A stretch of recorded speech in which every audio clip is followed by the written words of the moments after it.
हमारे खुदावंद यीशु की अंजील मुकद्दस लूका के मुताबिक उसका 8वां बाब 19 से 21 आयत तक। एक दिन यीशु की माँ और भाई यीशु के पास आए, मगर हजूम के सबब से उस तक पहुँच न सके और उसे खबर दी गई कि तेरी माँ और तेरे भाई बाहर खड़े तुझसे मिलना चाहते हैं। उसने जवाब में उनसे कहा, मेरी माँ और मेरे भाई तो ये हैं जो खुदा का कलाम सुनते और उस पर अमल करते हैं। पाक कलाम के पढ़े और सुने जाने पर खुदावंद की बरकत हो, खुदा का शुक्र हो।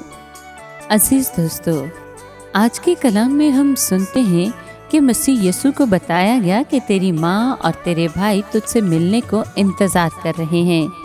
वो भीड़ के सबब से उस तक पहुँच ना सके थे। खुदावंद का जवाब ये था कि मेरे साथ हकीकी रिश्ता कुदरती बंधनों का रिश्ता नहीं है, बल्कि इसका इन्हिसार खुदा के कलाम की फरमाबरदारी पर है।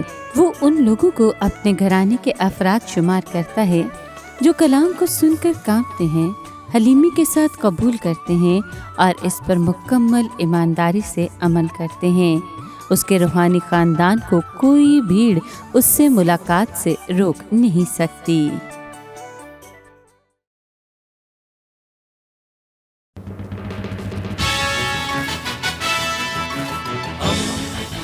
दोस्ती का पैगंबर, रेडियो वेरितास एशिया।